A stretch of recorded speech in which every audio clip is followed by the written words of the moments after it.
Assalamualaikum warahmatullahi wabarakatuh. Anak sekalian, pada tayangan video yang kemarin kita telah sampai pada pembahasan tentang komposisi penduduk, yang komposisi penduduk tersebut sebagaimana pada tayangan slide ini dikelompokkan menjadi 8 kelompok.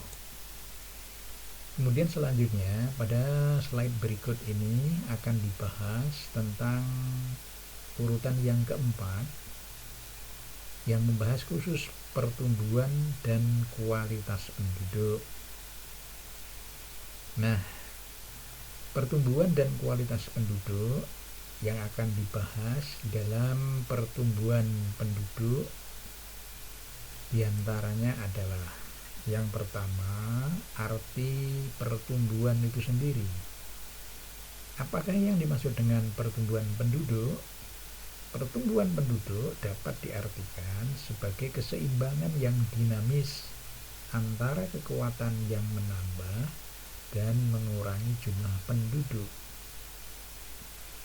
Sudah barang tentu penduduk itu bisa bertambah dan juga bisa berkurang. Bertambahnya penduduk bisa karena faktor kelahiran dan juga karena adanya perpindahan atau migrasi. Sedangkan penduduk berkurang itu bisa karena kematian dan juga migrasi atau perpindahan.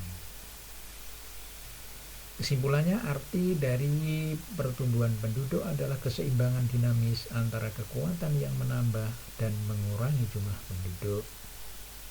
Kedua, faktor yang mempengaruhi pertumbuhan penduduk.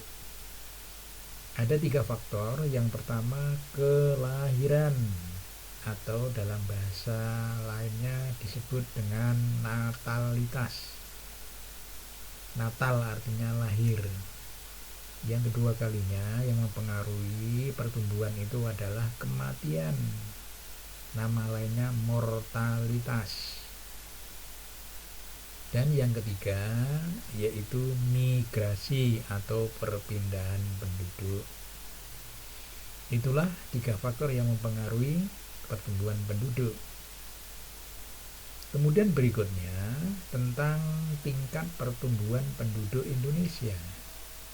Ternyata tingkat pertumbuhan penduduk Indonesia ini dapat digolongkan sebagai tingkat pertumbuhan yang sedang, yaitu 1,40% per tahun. Suatu penduduk dikatakan rendah apabila kurang dari 1% pertumbuhannya. 1 sampai 1,5 itu adalah sedang, dan lebih dari 1,5% per tahun dikatakan pertumbuhan yang tinggi. Kebetulan Indonesia termasuk tingkat pertumbuhan yang sedang.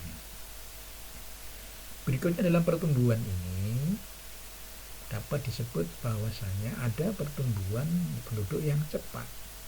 Apabila suatu negara mengalami pertumbuhan penduduk yang cepat, maka akan memiliki konsekuensi atau akibat. Apa sajakah itu? Yang pertama, akan tinggi angka penganggurannya. Artinya penganggur-penganggur ini nanti akan banyak jumlahnya apabila pertumbuhannya itu cepat.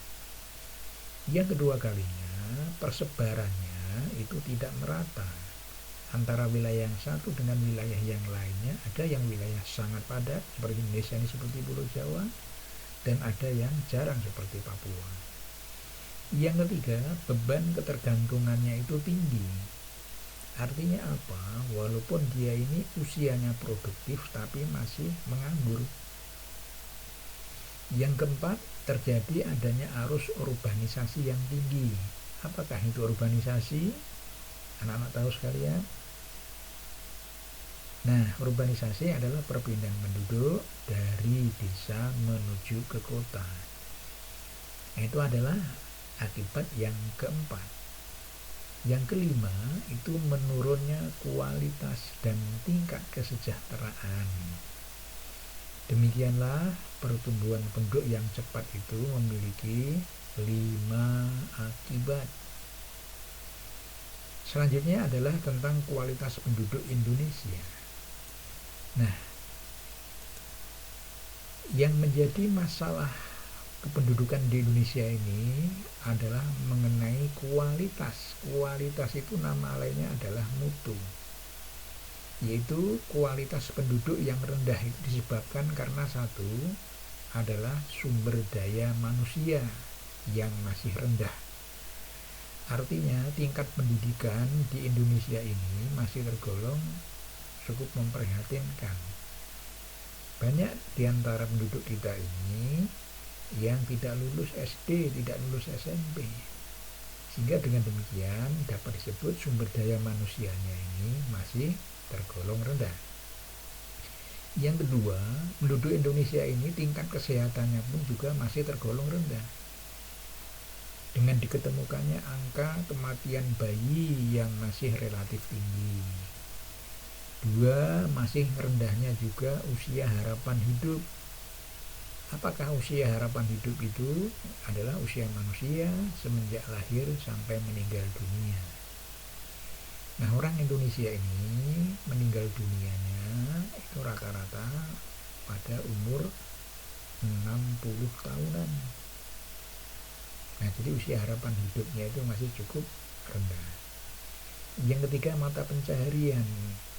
Nah, kualitas mata pencaharian di Indonesia ini juga masih cukup tergolong relatif rendah karena masih mengalami masalah tenaga kerja yang masih banyak menganggur. Jumlah pengangguran di Indonesia ini diperkirakan sekitar 20 juta jiwa. Jadi cukup lumayan. Kemudian yang kedua, masalah kesempatan kerja. Ternyata untuk kesempatan kerja bangsa Indonesia ini masih cukup memprihatinkan juga, karena setiap orang yang sudah lulus dalam pendidikannya belum tentu bisa untuk memperoleh adanya pekerjaan. Kemudian selanjutnya pada tayangan slide berikutnya ini akan dibahas tentang keragaman etnik dan budaya. Nah, dalam judul ada kata etnik. Etnik itu sama dengan suku. Keragaman etnik berarti keragaman suku. Ada 4 hal yang akan dibahas. Pertama adalah arti suku bangsa, berikutnya ciri suku bangsa, berikutnya lagi keberagaman bangsa Indonesia, serta yang berikutnya keberagaman seni dan budaya Indonesia. Apakah itu suku bangsa? Suku bangsa itu dapat diartikan sekelompok manusia yang mempunyai kesatuan budaya dan terikat oleh kesatuan budaya tersebut sehingga menjadi identitas. Inilah arti suku bangsa menurut pendapatnya Pak Kunchara Ningrat. Kemudian yang kedua, ciri suku bangsa. Suku bangsa itu memiliki ciri adanya kesamaan budaya, kesamaan bahasa, kesamaan adat istiadat, dan juga nenek moyang. Berikutnya, keragaman bangsa Indonesia. Bangsa Indonesia yang beragam ini terbentuk oleh jumlah suku bangsa yang mendiami lokasi-lokasi yang tersebar. Ternyata menurut BPS, Badan Pusat Statistik BPS itu, pada tahun 2010 ternyata ada suku bangsa Indonesia ini jumlahnya mencapai 1.128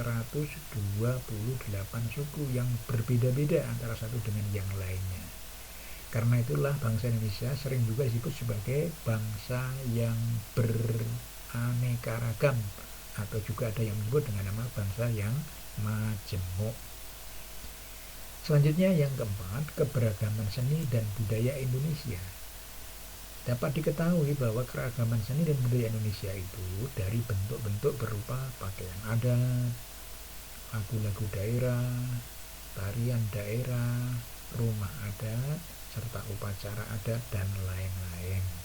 Tentu anak-anak sekalian diharapkan tahu pakaian adat yang dipakai mulai dari barat yaitu Sumatera sampai dengan Papua.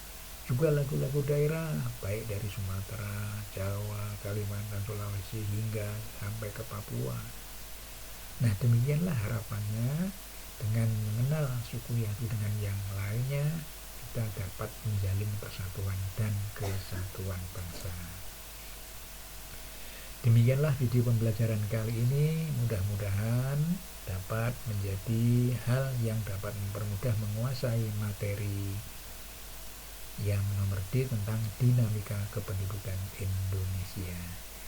Demikian video pembelajaran kali ini, dan diakhiri dengan Assalamualaikum warahmatullahi wabarakatuh.